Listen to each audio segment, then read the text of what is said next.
வரகாத்துஹு. நாங்க இன்றைக்கு போன ஞாயிற்றுக்கிழமை சண்டே டைம்ஸ் பேப்பர்ல ஒரு ஆர்டிக்கல் ஒன்று வந்துச்சு இந்த கிட்னி வருத்தத்தை பத்தி. சரி, இப்ப இலங்கையில கிட்டத்தட்ட 2 மில்லியன் 20 லட்சம் பேர் ஒவ்வொரு வருஷமும் ஏதாவது கிட்னி நோய்க்குள்ளாகிறாங்களாம்.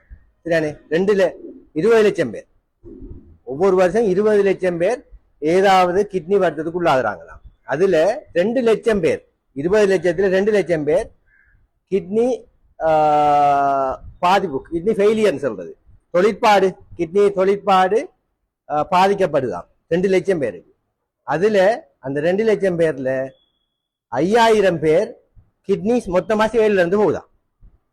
சரியானே, அப்ப ஒரு 5000 பேர் ஒவ்வொரு வருஷமும் கிட்னி பழுதாக போகுதுன்னா மொத்தமா பழுதாக 2 கிட்னியும் மொத்தமா செயல்ல இருந்து போறார்கள். இன்னைக்கு 5000 பேர். இது இலங்கை அரசாங்கத்துக்கு பெரிய ஒரு சுமை. ஏன்னா ஒரு கிட்னி ஒரு ஆளுக்கு வைக்கிறேன்னு சொல்லிச்சேன்னா சரிதானே, மொத்த செலவு அரசாங்கத்துக்கு 1 கோடி போகுது. ஒரு ஆளுக்கு கிட்னி மாத்திரன்னு சொல்லிச்சேன்னா 1 கோடி போகுது. கிட்னி மாத்திரண்டா, கிட்னி நோயாளிக்கு சிகிச்சை, டயாலிசிஸ் பண்றது, மருந்துகள் கொடுக்கறது, என்ன அதுக்கு அலவன்ஸும் கொடுக்காங்க. 10,000 காசும் கொடுக்காங்க கிட்னி நோயாளிக்கு. அவர் மரணிக்கும் வரையில அவருக்கு அரசாங்கத்தால காசு, பண உதவி, இப்படி ஒரு பெரிய ஒரு சுமை. அப்ப 5000 பேர் கிட்னி ஃபெயிலியர் ஆகுறாங்க. கடும் டேஞ்சர் அது. சரி, அப்ப அதை பார்க்குற டைம்ல ஏன் இது நடக்குதுன்னு பார்த்தா பிரதானமா கண்டுபிடிச்சிக்காங்க கட்டுப்பாடு இல்லாத சீனி, கட்டுப்பாடு இல்லாத பிரஷர். இது 2 தான் பிரதான காரணம். நம்ம டாக்கள் நினைக்கிற மாதிரி குளிசையால கிட்னி பழுதா, நம்ம டாக்கள் தலைக்குள்ள இந்த குளிசையை போட்டப்படா கிட்னி பழுதா பேத்திரும். இது கடும் பிழையான அபிப்பிராயம். சரிதானே, அங்க ஒருத்தரும் குளிசை போட்டு கிட்னி பழுதான ஆக்கள் இல்லை. சீனி வருத்தம் கட்டுப்பாடு இல்லை, பிரஷர் கட்டுப்பாடு இல்லை. இது 2ஆலையும் தான் கிட்னிங்கிற வடி பழுதாகுது. கிட்னிங்கிறது என்னன்னு சொல்லிச்சுன்னா ஒரு வலை மாதிரி, வடி மாதிரி. நான் கதைக்காம கேட்டுட்டீங்க. கிட்னிங்கிறது ஒரு வடி, நெல்லதை வடிச்சு எடுத்துட்டு தேவைக்கில்லாத சலத்தோட வழியாக்குறது. சரியானே, அப்ப அந்த வடி பழுதாகிறது தான் இது 2ஆலையும். கடும் பிரஷர ரத்தம் அடிச்சா கிட்னிக்கு வலை பிஞ்சு போகும். சரியானே, அப்ப வடி பழுதா போகும். அதே மாதிரி சீனி என்ன செய்யுண்டா அந்த சின்ன சின்ன ரத்த குழாய்களுக்குள்ள உறைஞ்சி அதுல டேமேஜ் ஏற்படுத்தி கிட்னி பழுதாகுது. இது 2 தான் பிரதான காரணம். அப்ப நாங்க இப்படி பழுதானதுக்கு பிறகு வைத்தியம் செய்யறதா, பழுதாகாம பாதுகாக்கிறதாங்க நம்ம யோசிக்கணும். நம்ம ஒவ்வொரு ஆள் மட்டும் இல்ல பாதிக்கப்படுற, முழு குடும்பமும் பாதிக்கப்படும். ஒரு ஆளு கிட்னி பழுதான அந்த குடும்பத்துல எல்லாரும் காசு சேர்த்து தான் அவரை கிட்னிக்கு கொண்டு போகணும். என்ன 1 கோடி காசு சேர்க்கண்டா லேசான வேலையா? ஒரு குமருக்கு ஊடு கட்டுறதே பெரிய கஷ்டமா இருக்கு, வாழ்வே கஷ்டமா இருக்கு. அப்படி இருக்க போல ஒரு அநியாயமான செலவு. அப்ப அதனால நாங்க இந்த கிட்னி பழுதாகாம பாதுகாக்கணும். அடுத்தது கிட்னி ஆரம்பத்திலே பழுதாகிறதுக்கு முதல்ல கண்டுபிடிக்கணும். ஆரம்ப கட்டத்துல கொஞ்சம் என்னண்டா, இப்ப கிட்னி 2ம் பழுதானத்துக்கு போறதுதான் அறிகுறி காட்டும். ஒரு கிட்னி பழுதானாலும் காட்டாது. ஏன்னா ஒன்று வேலை செய்யுதானே. சரிண்ணா, அப்ப 2 கிட்னியும் பழுதானதுக்கு அப்புறம் அறிகுறி காட்டும். அப்ப அறிகுறி காட்டக்குள்ள கண்டுபிடிச்சு வேலை இல்லை, அண்ணன் பழுதா போயிடுச்சு. மோமும் வீங்கி காலும் வீங்கினதுக்கு பிறகு கண்டுபிடிச்சா என்ன, சலம் வலி ஆகுது இல்ல, காலும் மோமும் வீங்குது, என்ன தண்ணி லோட் ஆகுது, யூரின் போகுது இல்லை. சரிண்ணா, அப்ப அதுக்கு பிறகு கண்டுபிடிச்சு வேலை இல்லை. அப்ப அதுக்கு முதல்ல நாங்க கண்டுபிடிக்கணும். அதுக்கு 2 டெஸ்ட் இருக்கு. அதாவது கிட்னிங்கிற பழுதாகிறதுக்கு முதல்ல கண்டுபிடிக்கிறேன்னு சொல்லிச்சுன்னா யூரின் செக் பண்றது, அதுல புரோட்டீன் போகுதான்னு பாக்குறது. யூரின்ல புரோட்டீன், யூரின்ல அல்புமின் போகுதான்னு பாக்குறது, அல்ல யூரின்ல புரோட்டீன். சரியானே, அதுக்கு ஒரு டெஸ்ட் இருக்கு, யூரின் ACR. நான் முந்தைய ஒரு ப்ரோக்ராம் சொல்லிக்கிறேன், யூரின் ACR ஒரு டெஸ்ட் ஒன்று இருக்கு. சரியா, அதை செய்து பார்த்தோம்டா ஆரம்ப கட்டத்துல பிடிக்கலாம். கிட்னி செயலில் இருந்து போறதுக்கு முதல்ல வடியில சின்ன ஓட்ட விழுந்தா தேயிலத்தூள் என்ன செய்யும், தேத்தானுக்குள்ள வரும். அப்படித்தானே, அப்ப தேயிலத்தூள் தேத்தானுக்குள்ள வருந்தா வடியில ஓட்ட, அப்படித்தானே. அப்படி கண்டுபிடிக்கிற மாதிரி யூரின்ல அந்த அல்புமின்ங்கிற சின்ன அல்புமின், மைக்ரோ அல்புமின் சொல்ற கண்ணுக்கு தெரியாத சின்ன அல்புமின் வருதான்னு பார்க்கலாம் அந்த டெஸ்ட்டுக்கு. அது இப்ப அரசாங்க வைத்தியசாலையில நாம நினைச்ச மாதிரி போய் செய்யலாம். அது விலை கூட. ஒரு ஆளுக்கு செக் பண்றது 2500 ரூபாய் போகும், பிரைவேட்ல செய்யறா. அப்ப அதால என்ன செய்வாங்க, அரசாங்கத்துல ஒரு குறித்த கொஞ்சம் கட்டுப்பாடு இல்லாத சீனிக்கார ஆக்கள், கட்டுப்பாடு இல்லாத பிரசக்கார ஆக்களுக்கு ஒரு 6 மாதத்துக்கு ஒருக்கா, வருஷத்துக்கு ஒருக்கா செக் பண்ணி பார்ப்பாங்க. சரியானே, அப்படி இல்லாமக்கு நாம செய்யறேன்னு சொல்லிச்சுன்னா வெளியில செக் பண்ணணும். சரியானே, அது 2500 காசு போகும். 1 கோடி கிட்னி பழுதாய் செக் பண்றதை விட இது 2500 காசு பெரிய பிரச்சனை இல்லை. நாம ஒரு 6 மாதத்துக்கு ஒருக்கா சரி, 3 மாதத்துக்கு ஒருக்கா சரி பார்த்துக் கொள்றது. சிலாக்கள் சீனி ஒரு தரம் 350, 250, ஒரு 90, ஒரு 400 இப்படி போறாங்க. கட்டாயம் பார்க்கணும். 3 மாதத்துக்கு ஒருக்கா கட்டாயம் செக் பண்ணணும். அதே மாதிரி பிரஷர் அடிக்கடி கூடுற குறையிறார்கள், அவங்களும் இந்த டெஸ்ட்டை கட்டாயம் செஞ்சு பார்க்கணும். செய்து பார்த்தோம்டா அறிகுறி வாரத்துக்கு முதல்ல நாங்க எங்களோட கிட்னி டேமேஜ் ஆரம்பிக்குதா பழுது ஆரம்பிக்குதான்னு கண்டுபிடிச்சா அதுக்குரிய டாக்டர் மாதிரிலாம் இப்ப நம்ம பக்கம் போதிய அளவுக்கு இருக்கு. கிட்னி ஸ்பெஷலிஸ்ட் டாக்டர்ஸ் மாதிரி 3 பேருக்கிட்ட இருக்காங்க நம்ம ஏரியாவில். பெட்டிகளூர்ல இருக்கு, அம்பாரில் இருக்கு, கல்முனையிலும் இருக்கு, கிளினிக்கெல்லாம் வராங்க. அப்ப அதனால நாம காட்டி மருந்துகளை மாற்றுவாங்க. அது சிலாக்கள் யோசிக்கிற டாக்டர்ஸ் மாதிரி அந்த கிட்னி டேமேஜ் ஒன்று ஆரம்பிக்கிறது பிறகு குளிசையை மாற்றுவாங்க. அதுக்கு பிறகு இவங்க நினைக்கிறேன்னு சொல்லிச்சுன்னா அந்த குளிசையெல்லாம் கிட்னி பலதான் நினைக்கிறேன். அப்படி இல்லை.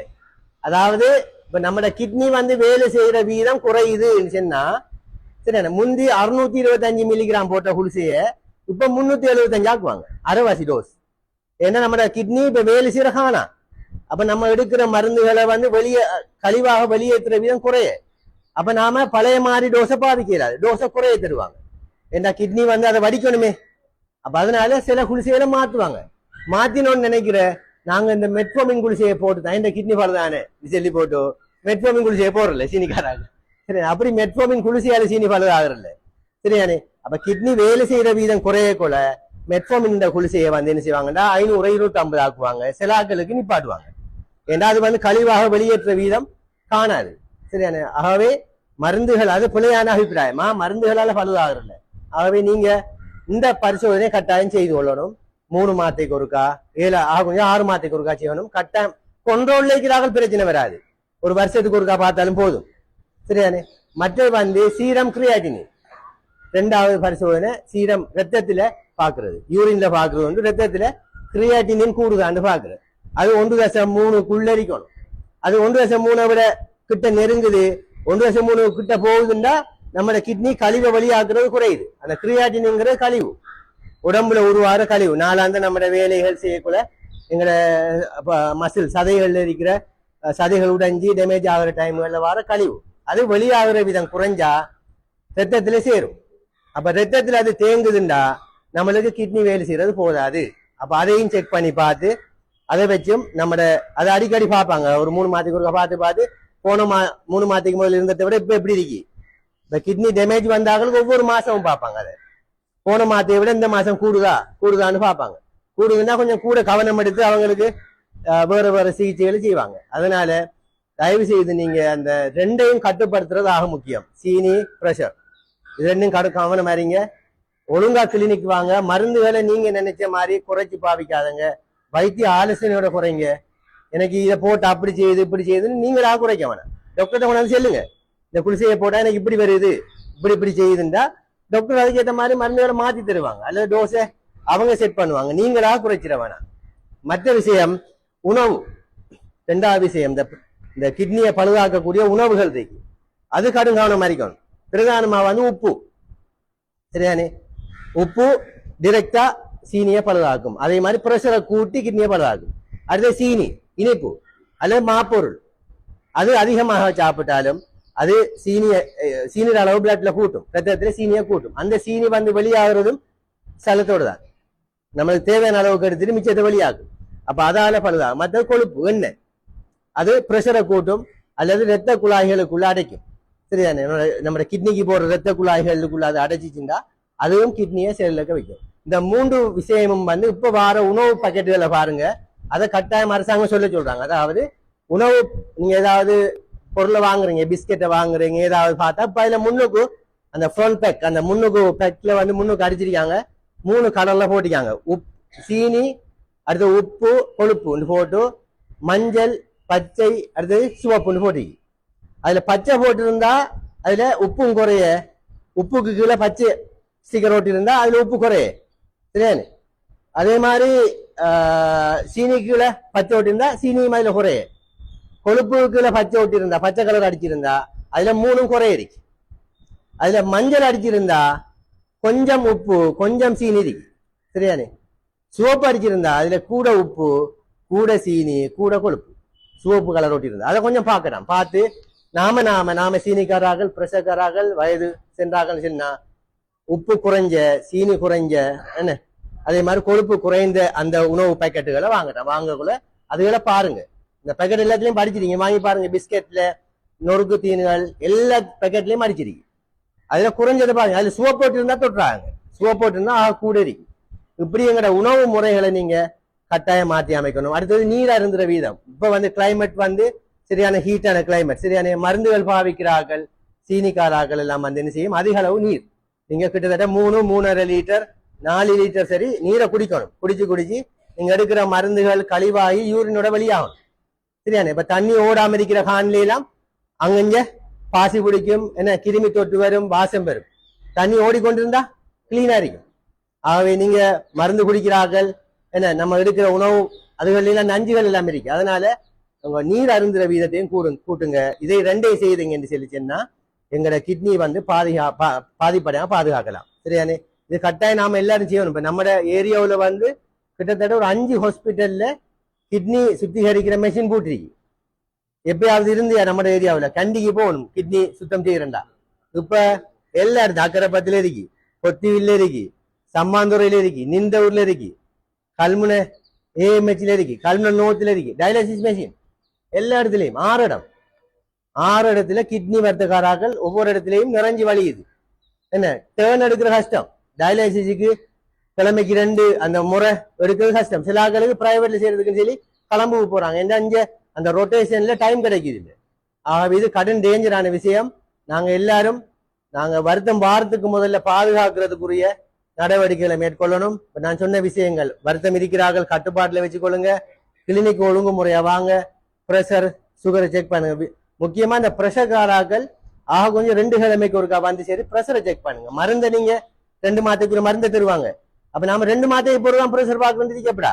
ஏதாவது சின்ன சின்ன அறிகுறிகள், தலை சுத்து வருது, தலையிடி வருது, முகம் அழைச்ச மாதிரி சும்மா வேற மருந்து எடுக்க வர டைம்லயும் பிரஷர் 2 மாதத்துக்கு முதல்ல பார்த்து செக் பண்ணிட்டு போங்க. 1 மாதத்துக்கு முதல்ல பார்த்துட்டு போங்க. பிரஷர் அறிகுறி 50% ஆக்களுக்கு பிரஷர் அறிகுறி காட்டாது.